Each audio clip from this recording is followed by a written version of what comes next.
श्रीरामाचा जप देवही करतात. लाईक करा, शेअर करा, सबस्क्राईब करा, कमेंट करा, जास्तीत जास्त लोकांना पोचवा, सबस्क्राईब करा, जास्तीत जास्त वेळ चॅनलवर घालवा, जेणेकरून वॉच टाईम चॅनलवरचा पुरा होईल आणि चॅनलला एक वेगळं स्थान मिळेल. पुढचं पुष्प घेऊ. 45 पंचाक्षर मंत्र महात्मा वर्णन. ज्याचे स्वरूप ज्योती समान आहे, परमशांती स्वरूप निर्मल ज्ञानी अशा शिवांना नमस्कार असो.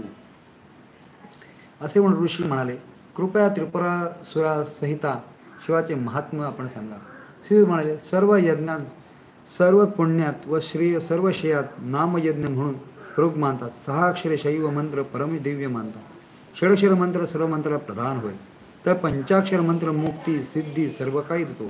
स्वतः शिवही पंचाक्षरी मंत्रात मग्न होतात. सर्व मनगण निरामय एका परब्रह्म या मंत्रानेच प्राप्त करतात. शिवाचे प्रत्यक्ष आद्य मंत्र ओम नमः शिवाय असं सांगितलं आहे. हा फक्त जपला म्हणजे झाले, मग अन्य मंत्र तीर्थ गोत्र कशाचीच आवश्यकता राहत नाही.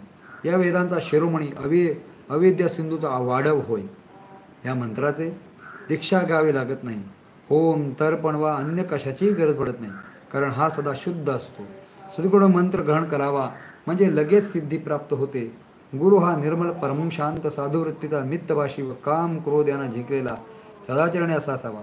त्याने करुणा भावनेने केलेला उपदेश ग्रहण करावा. प्रयाग, रम्य, पुष्कर, केदार, सेतुबंधू, गोकर्ण, नैमिषारण्य ही क्षेत्र सिद्ध प्राप्त करून देण्यात प्रसिद्ध आहे. पुरातन काळी घडलेला कथा सत्पुरुष सांगित आलेले आहेत. ती अशी, मधुरा नगरीत दाशार्या हा श्रेष्ठ असा राजा होऊन गेला. हा गुणी होता. काशीराजा कन्या कलावतीशी त्याचा विवाह झाला. विवाहानंतर ती जेव्हा राजाकडे गेली तेव्हा तिने राजाला स्पर्श करण्याचा मज्जाव केला. ती म्हणाली, मी व्रतस्थ आहे, आपण ज्ञानी आहात. धर्म अधर्म आपणास उत्तम प्रकारे माहीत आहे, तेव्हा माझ्या बाबतीत आपण नसते साहस करू नये, त्यामुळे दोघांनी सुख लाभणार नाही. राजाने म्हणे दुर्लक्षून तिला बलपूर्वक स्पर्श केला. तेव्हा अतिशय तप्त लोखंडाप्रमाणे तशी तिची स्वतःची जळातून राजाने अनुभवली. त्यामुळे ती भिवून गेली. तो म्हणाला, हे मोठे आश्चर्य आहे की तुझे कोमल शरीर अग्नीप्रमाणे कसे काय बनते. अशा प्रकारे राजा विस्मित व भयभीत झाला. तेव्हा राजवल्लभ विनयाने म्हणाला, हे राजन, मी जेव्हा लहान होती तेव्हा ज्येष्ठ मुनी दुरासा मुनी पंचाक्षरी शैव विद्येचे मला उपदेश केला. त्या मंत्र समाधीने माझे हे शरीर अकृत्यापासून प्रव्यक्त असे झाले. पापी पुरुषापासून मला स्पर्श केला जाऊ नाही.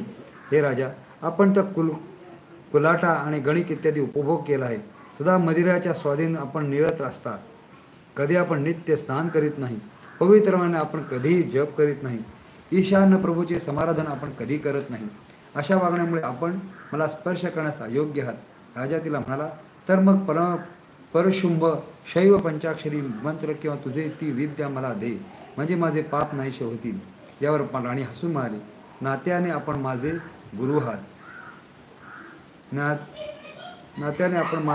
आहात. त्यामुळे मी आपणास उपदेश कसा करू. मंत्रवत्ते गर्गमुनी यांच्याकडे जाऊन त्याचा उपदेश ग्रहण करा. मग ते दोघे गर्गमुनींकडे गेले. त्यांना प्रणाम करून विनयाने राजाने आपले मनोरथ त्यांना सांगितले. मी जे काही जाणतेपणे पाप केले आहे ते सर्व नाहीसे करून मी शुद्ध होईन असा उपाय सांगा. राजाने विनंती ऐकून गर्गमुनी त्यांना घेऊन कालिंदीच्या तटावर गेले. तेथे त्यांनी राजाला शिवस्वरूप मंत्र दिला. गुरुचा हात राजाच्या डोक्यावर होता ठेवलेला असताना हा मंत्र धारण केल्याने राजाच्या शरीरावर शेकडो कावळे निघून गेले. त्यातल्या काही पंख तुटलेले, काही पंख जळलेले, काही ओरडत असतात, काही भूमीवर पडले. ते असे दग्ध झालेले पाहून राजा राणी अत्यंत विस्मित झाले. याचे कारण या दोघांना गुरुदेवाने विचारले. तेव्हा गुरुने सांगितले, गेल्या कित्येक जन्मातील पापे तुझ्या शरीरात आश्रय घेऊन राहिली होती, पण आता शिव विद्येचे ते अंतर्भाव होतात. ती सर्व वायास रूपाने बाहेर पडली. यात ब्रह्महत्या, स्त्रीगमन, सुवर्णचोरी, मदिरापान, हत्या अशी सर्व प्रकारची पापे आता नष्ट होत झाली आहेत. मदिरापान हे पाप आहे. तू आता पवित्र बनला आहेस. ते ऐकून राजा परमसंतोषी झाला व मग आपल्या घरी परतले. पुढचं पुष्प आपण घेण्याआधी क्षणभर विश्रांती घेऊया. हेच पुढचं पुष्प आपण ह्याच्यातली ऐकायचे. तर पुढील पुष्पासाठी आपण क्षणभर विश्रांती घेतोय. लाईक करा, शेअर करा, सबस्क्राईब करा, बेल आयकॉन दाबायला विसरू नका. जास्तीत